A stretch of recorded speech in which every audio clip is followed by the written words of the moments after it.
Let me start with something most people don't want to admit: strong personalities aren't the problem. Your reaction to them is. Think about the last time you got into an argument with someone who was loud, intense, overwhelming, or completely convinced they were right. Maybe it was someone who talked over you, dismissed your point, or tried to dominate the conversation. In that moment, it probably felt like their energy dictated yours. They turned up their volume, so you felt pressured to turn up yours. They became sharp, so you became defensive. They charged forward, and you either charged back or shut down. And that right there is the moment where most people lose control, because they think the goal is to beat a strong personality. It's not. The goal is to not let them change who you are. See, strong personalities aren't necessarily bad. Many of them are passionate, confident, direct, honest, and deeply committed to what they believe. But when they argue from intensity instead of clarity, they become hard to handle. And that's where these strategies come in, not to overpower them, but to hold your ground without losing your cool, your voice, or your self-respect. So let's get into the mindset first. Your job is not to match their intensity. Your job is to protect your clarity. When someone tries to dominate a conversation, your nervous system reacts instantly. Your heart beats faster, your voice tightens, your thoughts start racing.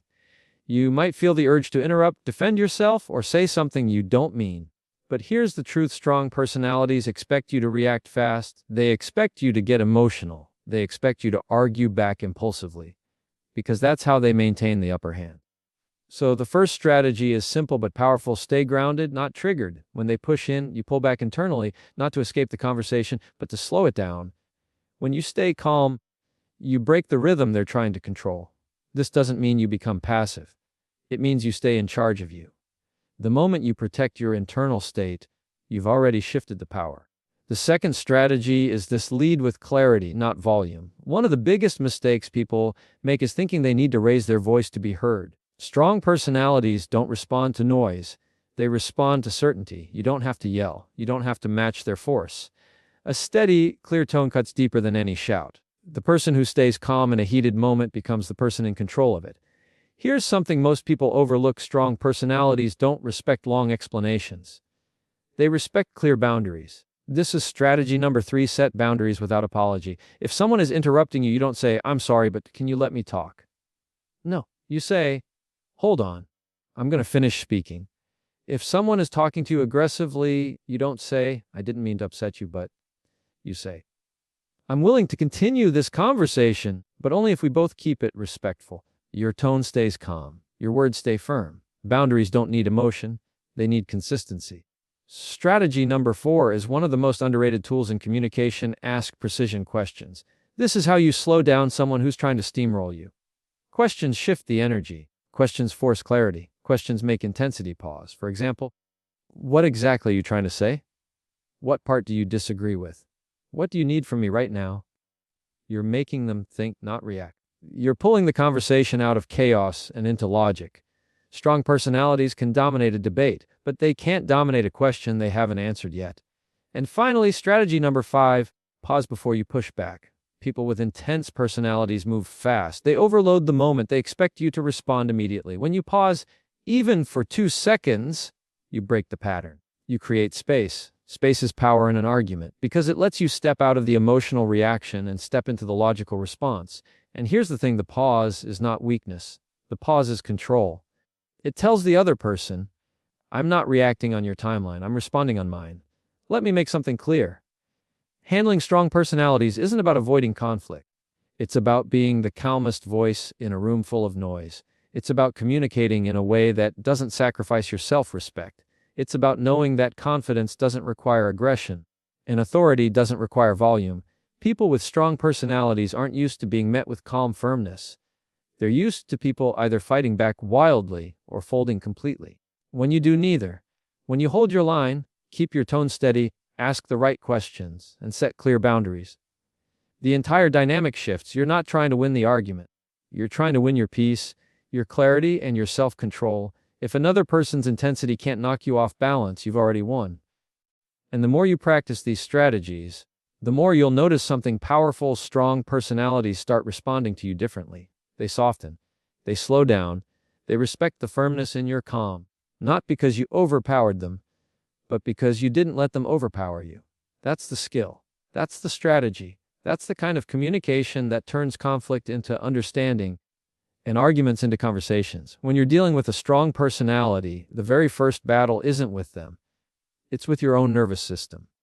The moment their tone sharpens, their expression tightens, or their words hit a little harder than expected, your body reacts instantly. Your chest gets tight, your thoughts speed up, your jaw clenches, and before you even realize it, your mind is preparing for emotional combat.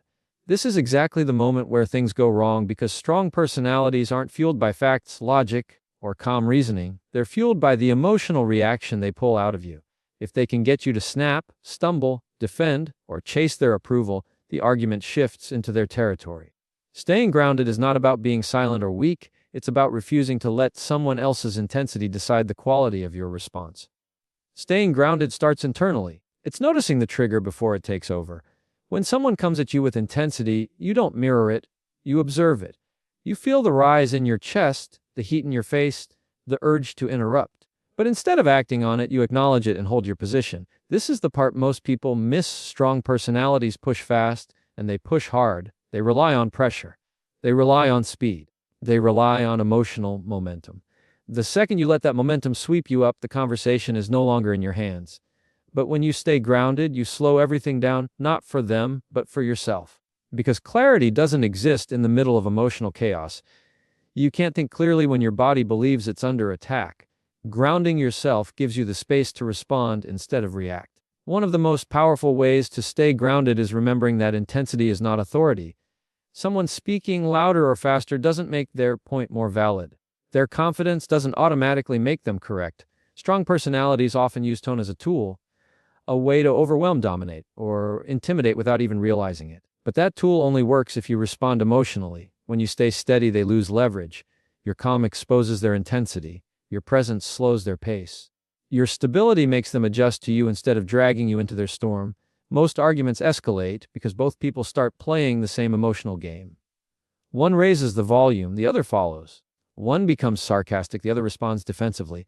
One interrupts, the other interrupts back. Staying grounded breaks that cycle completely. Grounding yourself is also an act of self-respect. It means you value your own peace more than the temporary satisfaction of firing back. It means you understand that winning an argument isn't about overpowering the other person. It's about not losing yourself in the process. Strong personalities often look for emotional cracks.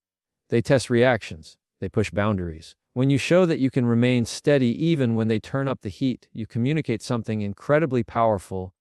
I don't lose control just because you tried to take it. That level of calm doesn't make you passive. It makes you untouchable. Another part of staying grounded is separating the moment from your identity. When someone with a strong personality challenges you, criticizes you, or speaks sharply, your mind might try to take it personally. You might feel attacked or disrespected. But not every intense tone is an attack. Not every forceful statement is an insult. Many strong personalities communicate in a way that feels like confrontation when it's really just their default energy. Grounding yourself lets you decode the message instead of reacting to the delivery. You can respond to what's actually being said rather than the emotional noise around it. This is where real communication happens, in the space between their intensity and your clarity. Staying grounded also means giving yourself permission to pause. The pause is crucial. It's a moment where your body resets, your mind catches up, and your reaction loses its grip. Strong personalities hate the pause because it forces them out of their rhythm. It makes them wait. It makes them reflect. It breaks their momentum, but it gives you everything: perspective, control, and time to choose the response you won't regret. A centered pause is more powerful than an emotional comeback, and it speaks louder than a raised voice ever will. Eventually, when you practice staying grounded long enough, something interesting starts to happen. The strong personality adjusts. They slow down, they listen, they soften, not because you match their force, but because your steadiness creates a different tone for the conversation. People don't calm down when you fight back. They calm down when they sense they're talking to someone who won't be moved by pressure, intensity, or emotional bait. Staying grounded isn't about changing them. It's about anchoring yourself so deeply that their storm can't pull you in. When you're in a conversation with someone who comes in loud, intense, or forceful, the instinctive reaction is to match their energy. Your voice rises without you even thinking about it. Your heart starts beating faster. Your words come out quicker, sharper, more defensive. But here's the truth most people never learn. Authority doesn't come from volume. Authority comes from clarity. People may hear a loud voice, but they listen to a clear one. When you lead with clarity, you don't have to outshout anyone. You don't have to prove anything. You don't have to fight for control, because clarity is control. And the louder they get, the more powerful your calm becomes. Clarity is the difference between reacting out of fear and responding from strength. Strong personalities often use intensity as their default communication style, not always because they're trying to dominate, but because that's how they express themselves. If you meet that intensity with your own, the conversation instantly becomes a battle of egos instead of an exchange of ideas. But when you stay calm and grounded, you're not just keeping the peace. You're directing the conversation without force. Your tone sets the emotional temperature. Your pacing slows the chaos. Your steady voice becomes the anchor in the room. You don't dominate by being louder. You lead by being clearer. Clarity starts with knowing your point before you speak. Most arguments fall apart because people are trying to argue and think at the same time. They're scrambling to find the right words while emotions are pulling them in every direction. But when your message is clear in your own mind, you don't need to raise your voice. You don't need to rush. You don't need to convince aggressively. The words carry weight because they're grounded in intention and purpose. People feel that. They recognize when someone is speaking from a place of inner steadiness instead of emotional chaos. Strong personalities are used to others folding, stumbling, or rambling when they get loud, but clarity disarms them. It cuts through their intensity like a clean line. When someone is speaking over you, challenging you, or trying to overwhelm you with volume, your calm response becomes something they didn't expect, a reflection of their own intensity. They suddenly realize they're the only loud one in the room. The emotional contrast becomes undeniable. And without you saying a word about it, your calmness exposes how unnecessary their volume is. People naturally soften in the presence of clarity because they can't escalate a situation that refuses to fuel the fire. Your steadiness becomes the boundary they didn't know they needed. Leading with clarity also means removing the emotional noise from your message. You say what matters without extra words, without passive-aggressive jabs, without defensive explanations. You don't try to impress or overpower, you simply communicate the truth. Strong personalities often rely on intensity because it confuses people. It makes others second, guess themselves, but clarity removes the confusion. It makes your point sharp, simple, and difficult to twist. Loud voices can drown out weak arguments, but they can't drown out a strong one delivered calmly. When your message is clean, even a whisper becomes powerful. Another part of leading with clarity is pacing. When someone is heated, they expect you to be heated too. They expect you to jump in, interrupt, escalate, or match their emotional force. But when you slow your pace intentionally, speaking in a way that shows you're not in a rush, not threatened, not losing control, you shift the entire dynamic. Your calm pacing communicates confidence. It says, I'm not here to fight. I'm here to understand and be understood. And the moment you communicate that, their volume no longer carries authority. Volume is only powerful when it creates intimidation. Once intimidation fails, volume becomes just noise. Clarity also gives you the ability to stay on track. Strong personalities will sometimes derail a conversation with tangents, accusations, or emotional side roads. When you're not grounded, you get pulled into every single one, but clarity keeps you focused on the main issue. You guide the conversation back without aggression. You choose your words instead of chasing theirs. And the remarkable thing is that people follow clarity. Even strong personalities eventually align with someone who isn't reacting but leading the emotional tone. The strongest presence in any room is not the loudest voice, it's the clearest mind. When you speak from clarity, you don't just control your message. You control the pace, the direction, and the emotional ground of the conversation. Your calmness becomes authority, not the kind that forces others to listen, but the kind that makes them want to, the kind that earns respect without demanding it, the kind that brings heated conversations back to a human level. Because in the end, people don't truly respond to noise, they respond to the person who can rise above it. A strong personality isn't intimidated by long explanations, emotional justifications, or elaborate reasoning. In fact, the more you explain a boundary, the weaker it sounds. Strong personalities don't respect what you say, they respect what you enforce. And one of the biggest mistakes people make when setting boundaries is thinking they owe the other person a full breakdown, a justification, or a soft landing. But the truth is, every extra word becomes an invitation for debate. Every apology becomes an opening for negotiation. Every hesitation signals uncertainty. And strong personalities can sense uncertainty instantly. That's why the most effective boundaries are the ones delivered with quiet confidence, without apology, without over-explaining, and without shrinking your presence to make someone else comfortable. You're not being harsh when you set a boundary clearly, you're being responsible. You're protecting your time, your energy, your mental stability, and your emotional life.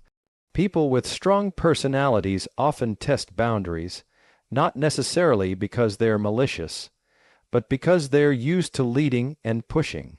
They expect others to adjust. They expect people to back down, and many people do. They soften their message. They cushion their words. They apologize for simply having needs. But when you hold a boundary with calm firmness, something powerful happens. The entire dynamic shifts. You're no longer reacting to their intensity.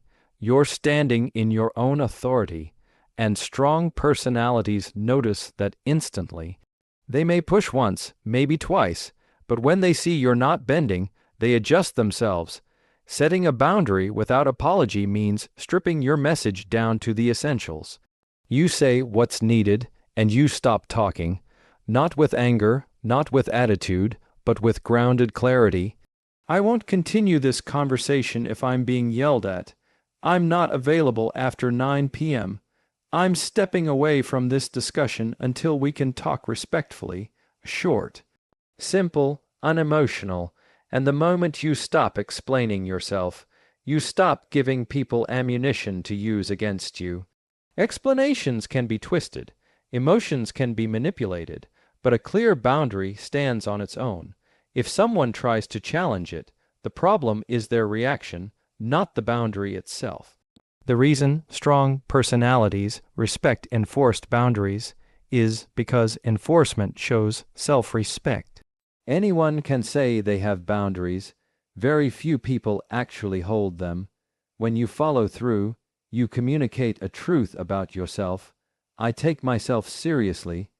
And once someone realizes that, they take you seriously too. Strong personalities don't respect people who fold at the slightest push. They listen to people who are consistent, people who don't wobble, people whose words match their actions. And that consistency doesn't require aggression. It requires patience, emotional steadiness, and follow through. The moment you apologize for a boundary, you're sending the message that you think you're doing something wrong by having one.